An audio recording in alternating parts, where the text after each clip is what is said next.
दोस्तों, आपने first part में सुना था कि भाभी को किस तरह मेरी क्रॉस ड्रेसिंग के बारे में पता चल गया और उन्होंने मुझे अपनी ब्रा और पैंटी पहनने के लिए दी, जिसे मैंने पहन लिया। अब आगे की स्टोरी सुनिए।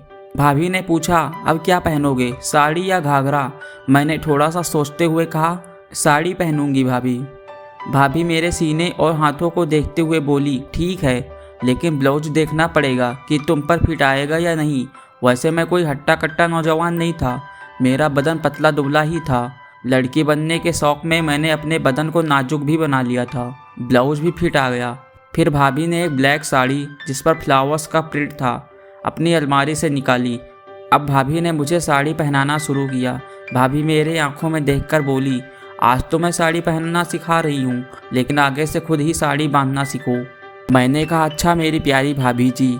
अब मैं भी काफ़ी खुश और मस्ती में आ गया था, लेकिन भाभी नहीं जानती थी कि मैं काफ़ी पहले ही इस काम में एक्सपर्ट हो गया हूँ।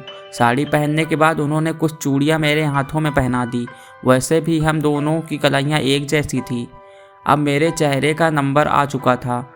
पहले भाभी ने फाउंडेशन, फिर पाउडर, ब्लश, मस्कारा सब कुछ लगाया और बाद में लकमे की मैट ब्राउन लिपस्टिक लगाई। फिर भाभी ने आंखों में काजल लगाया और अब मेरा चेहरा खिल चुका था।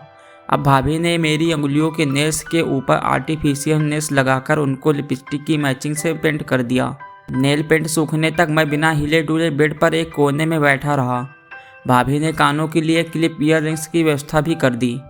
भाभी ने कहा, देखो अनुपम, जब तक तुम्हारे कानों की पियर्सिंग नहीं हो जाती तब तक इन्हीं ईयर रिंग से काम चलाना पड़ेगा। चलो अब थोड़ा सा चलकर दिखाओ, जिससे मुझे पता चले कि मेरी प्यारी ननद कैसे चलती है। मैंने भाभी को चलकर दिखाया। अब भाभी भी संतुष्ट थी। उन्होंने मुझसे पूछा, ननद रानी, सजने संवरने के अलावा कोई और काम भी आता है या नहीं? मैंने आश्चर्य से पूछा, क्या मतलब? भाभी आप क्या पूछना चाहती हो? अरे ननद रानी, तुम्हें कुछ घर के काम भी आने चाहिए, वरना ससुराल वाले क्या कहेंगे कि हमारी लड़की को तो कुछ भी नहीं आता है। भाभी ने इतना कहकर मेरे गाल खींच लिए। मैंने अपने गाल सहलाते हुए कहा, आउच। भाभी क्या करती हो? मेरे गालों ने आपका क्या बिगाड़ा है और मेकअप भी खराब हो जाएगा। भाभी ने मुझसे कहा, चलो अब किचन में, तुम्हारी ट्रेनिंग यहीं से शुरू होगी। वो मुझे किचन में लेकर जाने लगी। मैंने हंसते हुए कहा, अरे भाभी चलती हूँ, ऐसे धक्का तो मत मारो, पहली बार साड़ी पहनी है, आदत नहीं है मुझे तेज़ चलने की। भाभी ने कहा, सब हो जाएगा, अब रोज़ साड़ी पहनना, मेरी तरह साड़ी पहनने की आदत पड़ जाएगी।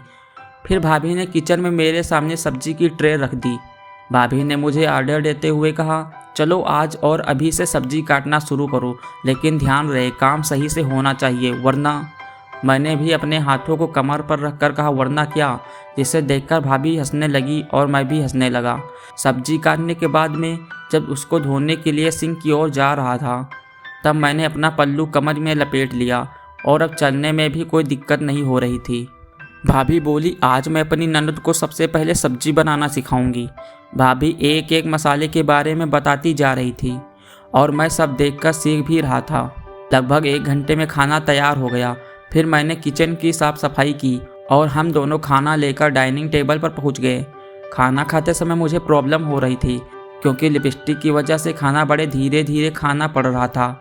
खाना खाने के बाद मैंने भाभी से पूछकर जूठे बर्तन भी धो दिए। भाभी ने मेरे गाल खींचते हुए कहा, अरे वाह, हमारी ननद रानी एकदम हाउसवाइफ बन गई है। मैंने रोनी सूरत बनाकर कहा, भाभी प्लीज़ मेरे गाल मत खींचा करो। भाभी हंसते हुए बोली, अच्छा फिर ये टमाटर जैसे गाल किस काम आएंगे? अब हम दोनों ड्राइंग रूम में आ गए। भाभी ने टीवी ऑन कर दिया। सबसे पहले हमने एक सास बहू और ननद वाला सीरियल देखा। फिर भाभी मुझको अपने कॉलेज के टाइम की स्टोरी बताने लगी। मैंने पूछा, भाभी आपने कभी किसी से लव किया था? भाभी हंसते हुए बोली, यार पूरा कॉलेज मेरा दीवाना था, लेकिन मैं सिर्फ तुम्हारे भैया की दीवानी थी। मैंने आश्चर्य से पूछा, वाओ, क्या भैया सच में इतने हैंडसम थे क्या? भाभी ने एक लंबी सांस लेकर कहा, अरे यार बस पूछ मत, जब भी इनको देखती थी तो मेरी सांसें रुक जाती थी। फिर भाभी ने मुझसे पूछा, अब तुम बताओ मेरी प्यारी ननद जी, तुम्हें कौन पसंद है, लड़का या लड़की? मैंने बताया, नहीं भाभी, मुझे लड़कों में कोई दिलचस्पी नहीं है, मुझे उनसे नफरत है। हाँ, लड़कियाँ अच्छी लगती हैं। भाभी बोली, अरे यार तो फिर लड़की ही पसंद कर लेती। मैंने धीरे से कहा, भाभी लड़कियों को देखकर मुझे वो फीलिंग्स नहीं आती जो आनी चाहिए। भाभी ने पूछा, मतलब? मैंने बताया, भाभी मैं अपने आप को एक लड़की जैसा महसूस करता हूँ। भाभी मुझे उनकी तरह रहना, पहनना, सजना संवरना अच्छा लगता है। मैं ऐसी लड़की चाहता हूँ जो मेरी इच्छा पूरी कर सके। भाभी भी आश्चर्यचकित होकर मेरी ओर देख रही थी और कुछ सोचते हुए बोली, बेटा ऐसी लड़की मिलना काफ़ी मुश्किल है लेकिन नामुमकिन भी नहीं है। दोपहर से शाम तक हम दोनों बातें ही करते रहे। हम दोनों ने साड़ी उतारकर मैक्सी पहन ली थी। बड़ा आराम मिल रहा था मैक्सी पहनने के बाद। बेड पर लेटकर हम दोनों की बातें चल रही थी। मैंने भाभी की गोद में अपना सर रखा हुआ था। हम दोनों के अंदर किसी भी तरह के गलत इरादे नहीं थे और भाभी अपनी अंगुलियों को मेरे बालों में प्यार से सहला रही थी। दोस्तों कैसी लगी ये स्टोरी कमेंट करके ज़रूर बताइए और इस स्टोरी का फर्स्ट पार्ट सुनने के लिए इस वीडियो पर क्लिक करें और चैनल को सब्सक्राइब करना मत भूलना। Thanks for watching.